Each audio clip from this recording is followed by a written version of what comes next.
Saludos, me presento, mi nombre es Rami Alcácer y vamos a hallar lo que viene siendo el equivalente de Thevenin. Procedemos. Observamos el circuito que tenemos acá.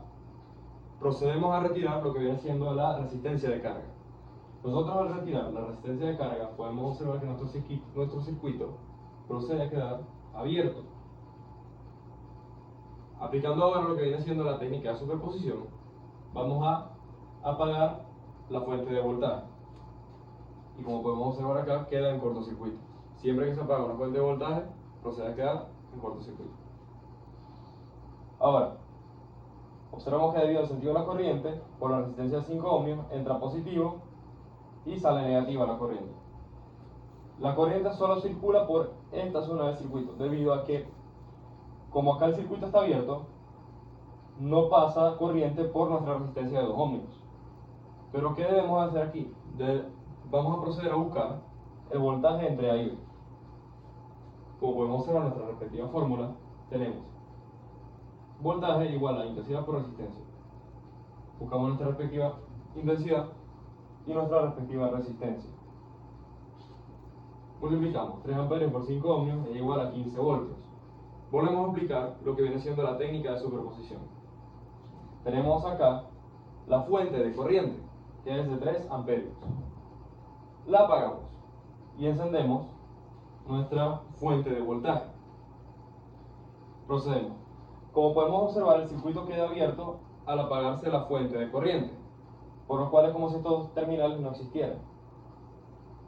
Nos queda acá en el circuito nuestra resistencia de 5 ohmios, nuestra resistencia de 2 ohmios, por las cuales no circula corriente ya que el circuito queda abierto. Entonces nos quedamos con nuestros 10 voltios de la fuente de voltaje.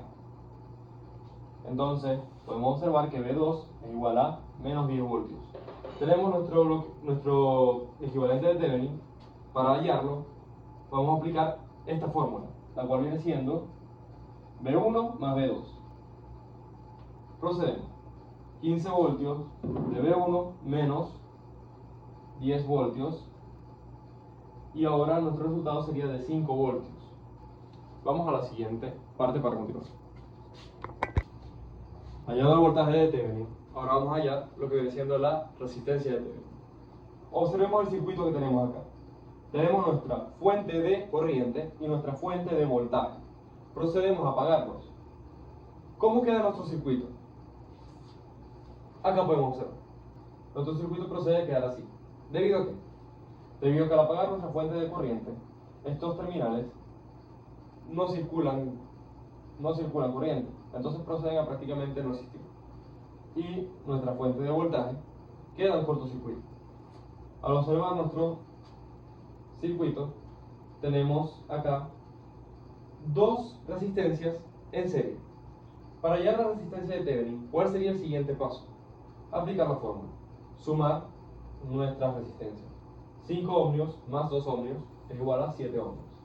Teniendo ya nuestro voltaje hallado de 5 voltios, nuestro voltaje de Thevenin, y nuestra resistencia de Thevenin de 7 ohmios, vamos a volver a dibujar nuestro circuito.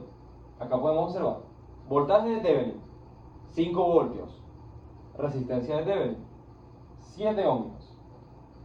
Y recuerden esa resistencia de carga que habíamos retirado al principio. La ubicamos acá. Ahora, este es el circuito que tenemos aplicando lo que viene siendo el equivalente de Thevenin. Como podemos observar, ¿qué logramos con esto? Expresar el ejercicio o expresar el circuito de una manera más simple, como podemos observar. Espero les haya gustado.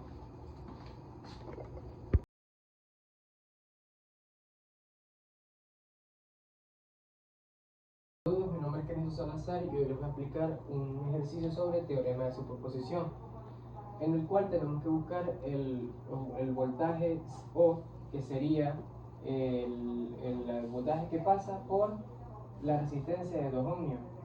Lo primero que tenemos que hacer es eliminar la fuente de 5 amperios, que se convierte en un circuito abierto por el cual no pasa la corriente. Y también eliminar la fuente de 10 voltios, por el cual se convierte en un cortocircuito o bien llamado un cable. Tenemos que primero multiplicar fuente de 3 amperios por la resistencia contraria a la que estamos buscando, la cual sería los 8 ohmios, el cual es el divisor de corriente, que sería 3 amperios por 8 ohmios, sobre el valor de todas las resistencias, sería 8 ohmios más 5 ohmios más 2 ohmios, el cual nos da 1.6 amperios. Para hallar el voltaje sería la corriente, que sería los 1.6, por la resistencia que estamos buscando, que son los 2 ohmios, el cual nos da 3.2 voltios. Después tenemos que eliminar la fuente de 5 amperios y la fuente de 3 amperios, el cual nos deja solamente la fuente de 10 voltios. Ya después de que eliminamos la fuente de 3 y la fuente de 5 amperios, nos queda la de 10 voltios. Para buscar el voltaje V sub 0, 2, sería el voltaje de la fuente en negativo, ya que la dirección de la corriente pasa al contrario de la resistencia, el cual sería menos 10 voltios por 2 ohmios, aplicando el divisor de voltaje. Entre el valor total de todas las resistencias, que sería 8 ohmios más 5 ohmios más 2 ohmios, el cual nos da menos 1.33 voltios. Y para continuar con el último paso que tenemos que hacer, sería eliminando la fuente de 3 amperios y la fuente de 10 voltios, dejando solamente la fuente de 5 amperios multiplicada por la resistencia contraria a la que estamos buscando, que sería 5 amperios por 5 ohmios, sobre el valor de todas las resistencias, que sería 8 ohmios más 2 ohmios más 5 ohmios, el cual nos da 1.66 amperios. Ese valor lo vamos a multiplicar por la resistencia que estamos buscando, el cual sería 1.66 amperios por 2 ohmios, el cual nos da 3.33 voltios. Eso sería el divisor de corriente. Para hallar finalmente el voltaje final, sería el valor de todos los voltajes sumados, el cual 3.2 voltios menos 1.33 voltios más 3.33 voltios, que nos da 5.2 voltios, y ese sería el voltaje final.